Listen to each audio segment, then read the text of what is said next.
भ्लगमा स्वागत छ। आज चाहिँ मेरो छुट्टी थियो अनि बुढाको चाहिँ काम थियो अनि आज मैले बुढाको लागि भनेर स्पेसल बनाएर राखेको छु नि त नि। स्पेसल चाहिँ के छ थाहा छ? फेरि त्यो पनि देखियो, यहाँ देख्न सक्नुहुन्छ। यो चाहिँ कुखुराको भुटन अनि यो चाहिँ फलफुलहरू काटेको अनि यता यो चाहिँ पानीपुरी, यता छ पानीपुरी। उसले त सुरु गर्न आँटिसक्यो साथीहरू। मैले आज मेरो छुट्टी थियो अनि त्यही भएर बनाएको। बुढाको चाहिँ आज काम थियो। एउटा मलाई पनि हाल्नु न अनि एउटा हाल्नु न मलाई नि अनि चेस गर्छ मलाई दिएको नि ल छिटो छिटो बनाउनु यहाँ चेस गरौँ। साथीहरू यस्तो छ मेरो बिदा भएर चाहिँ बना ल फुटिसक्यो यहाँ यो खायो खाइहाल्ने हो क्या अब खायो ल।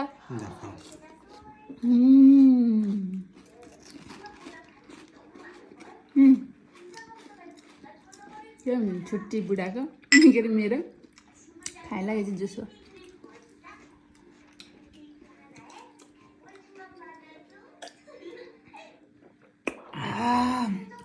मिठो छ खाना चाहिँ। अब हामी एकछिनमा खान्छौँ किनकि अब यिनीहरू खानु पर्यो नि पहिला।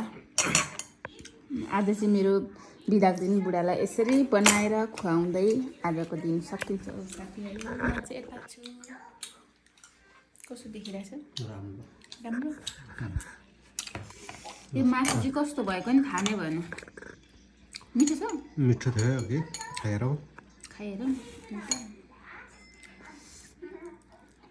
कस्तो मिठो छ? मिठो मलाई त तर मैले पकाएको मिठो लाग्दैन अनि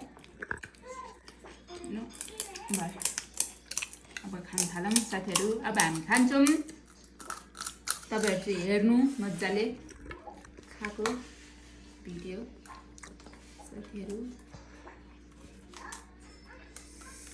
टक्क लाग्यो तपाईँलाई पानीपुरी यस्तो डेन्जर बनाएको छु साथीहरू। राम्रो बनाएको छु क्या आज त। छुट्टीको दिन त यस्तो बनाइदिन्छु नि म त। लिनु यो तपाईँलाई चोप्यो यसरी अनि यसरी